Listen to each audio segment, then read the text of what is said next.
So we're super excited here in Sydney at the moment because in only a few weeks' time, Master Peter's going to be joining us. Wahoo! Yep. And he's coming to teach about the Enlightenment journey. So Master Peter was Master Sha's first student to reach soul enlightenment. So it's very much aligned with his teaching, his journey. And the next few weeks we're going to be talking about different aspects of enlightenment. Why is it so important? And why is Master Sha's teaching so unique on enlightenment? And how does it personally relate to us? What can we really do to take steps forward on our enlightenment journey? Which ultimately will bring each of you to come and meet Master Peter, because he's such a profound teacher and it's such a blessing to have him join us in Australia.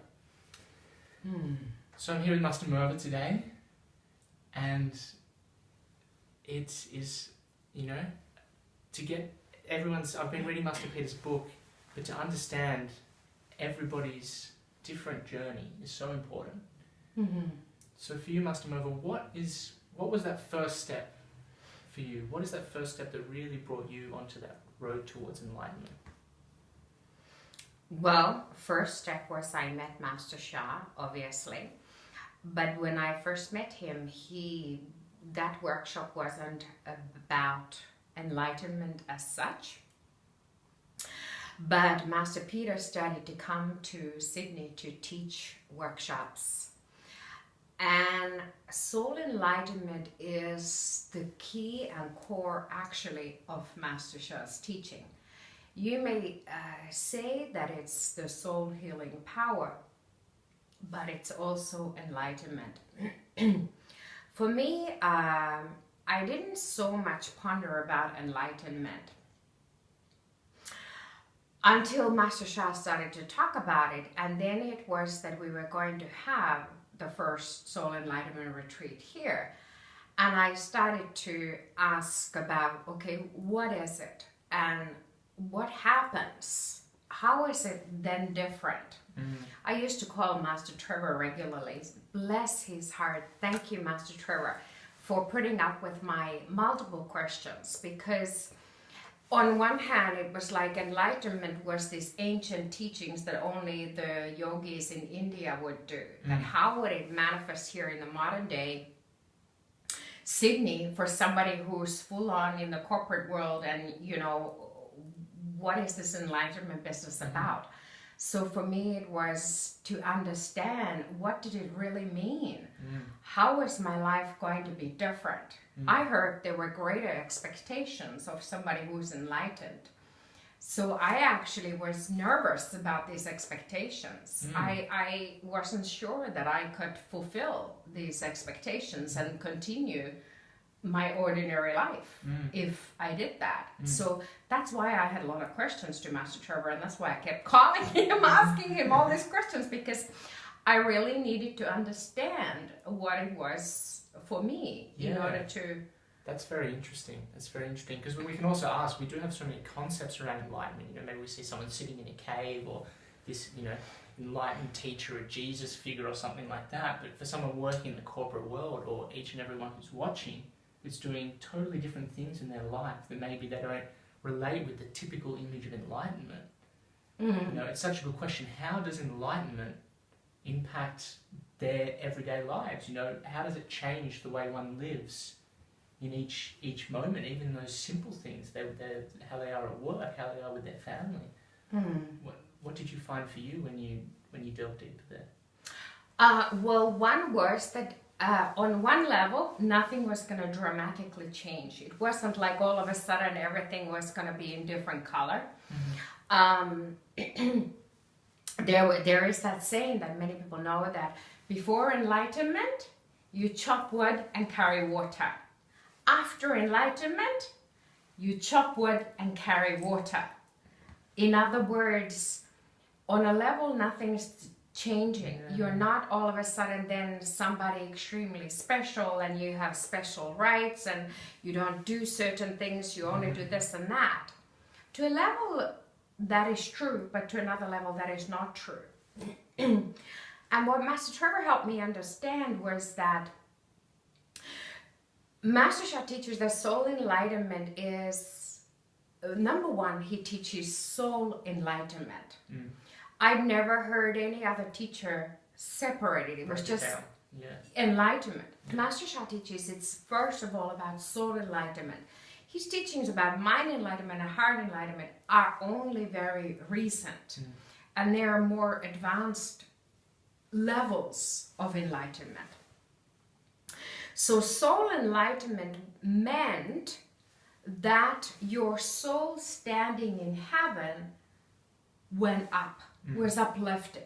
Now, I'd never even really heard of this thing called soul standing in heaven. So, you know, we don't have a lot of time, but, you know, there's, like in this Power Soul book, Master Sha, in more than this book, but this book has the last chapter, chapter 13, is on soul enlightenment.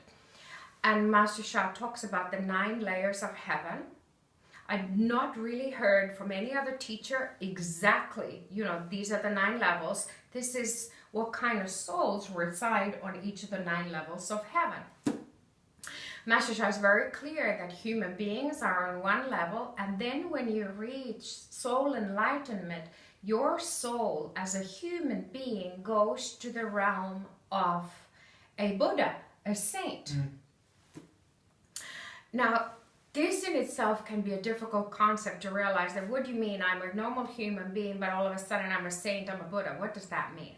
So it means just, it's quite technical in that level of the soul standing in heaven. But therein comes the greater expectations and the greater accountabilities and responsibilities, which is what I was nervous of. I was scared of. And I didn't have the confidence that I could fulfill and live up to those. Because people would say that then you can no longer have negative thoughts. I went into complete freak out mode. I said to Master Trevor, I don't know that I can guarantee that. How can you guarantee that you will never have a negative thought? Well, it wasn't like that, because then comes in the teaching of forgiveness. But what it does mean is the higher level of service. And service doesn't mean doing always something physical for somebody. Master Sha teaches that those beings who have been enlightened beings throughout the history are those souls who have offered unconditional service, which is through unconditional love, forgiveness, compassion, and more. That this is unconditional service. So therefore, when your soul standing has been uplifted, everything you think, everything you speak has greater power, significance, and effect, most of all, on other souls. This is wherein lies the significance of whether you speak kindly or whether you speak negatively about something or someone. So therefore, the power of our thoughts, words, and actions carry higher power. But that is also why we want to seek enlightenment. Because we will have, I guess, availability, accessibility, in the lack of a better word, to higher power of blessing. What is a blessing? Master Sha explains that a blessing is, for example, healing power or life transformation power. When you have reached soul enlightenment, you carry great power to transform every aspect of your life or to help others to transform their life. Now, if you have challenges in relationships, don't you want higher power to change that situation? Definitely. Yeah. So that's what technically soul enlightenment is about and why you want to get there. It's amazing. You don't really hear it any other way with any other teacher. In some ways you can't really understand it with the mind, but such a specific definition of what it really means to reach enlightenment. It's quite profound. It's very simple in Master Sha's teaching and how he puts it. Yet on another level, it may seem quite technical how he puts it. And, you know, every year for me, I have different layers of understanding the wisdom. Wisdom reveals the wisdom within it to me as I further journey in my soul enlightenment journey. Yeah, and it is an ongoing journey. Correct. I remember Master Mai sharing this, and I had a similar experience that when I met Master Shah, and then there was this opportunity to receive enlightenment, I kind of went, what? It's that easy? Like, I'd been reading all these books, and it was like, I thought I had to crack a code. You know, I thought that I was on this mission to work it out, and like each moment was taking me closer to that golden, you know, realization that I was going to have, or something like that. But that was only because I think I saw enlightenment as this stagnant place. It wasn't this ongoing, you know, journey. This is a very common belief. I also thought so. I also thought that, okay, so you receive soul enlightenment and then that's it. And Master Shah teaches actually, no, that's the first step. Then there's further and further layers and levels of enlightenment. So you're right, he does teach it in a very unique way. I'd never heard any other teacher teach it in this way. Fantastic. The one last thing that was coming to me as you were talking before was when Master Peter, I've been reading this book as you know, and when he talked about having received enlightenment, he called his family, and at that point in time his whole family went nuts. So the kids started running, chasing the dog around the room. Everyone was just in this ecstatic space, and they kind of knew why. And then Master Peter called his wife and said, oh, this happened, you know. And she said, oh, we kind of knew because everything went a bit nuts. Anyway, he gets home and she bought him this DVD, The Little Buddha, as a celebration for him, you know. And he said as he was watching this DVD, it touched his, he felt this pain because there were these devoted students that from the beginning of their lives, every day chanted, devoted themselves to selfless practice in the mountains. That was their life. And they didn't get what he got through that. You know, he'd only been Master Shah a few months and he'd received this upliftment. But it's such a powerful, for me, I was just, you know, in tears because he said, from now on, it's my greatest calling to teach this, to teach enlightenment, because I've been given this and now I can spread it with the world. Yeah. So it's really like, it was almost like the journey was to help him almost come into that place of service even more, just to enlighten, to spread the word.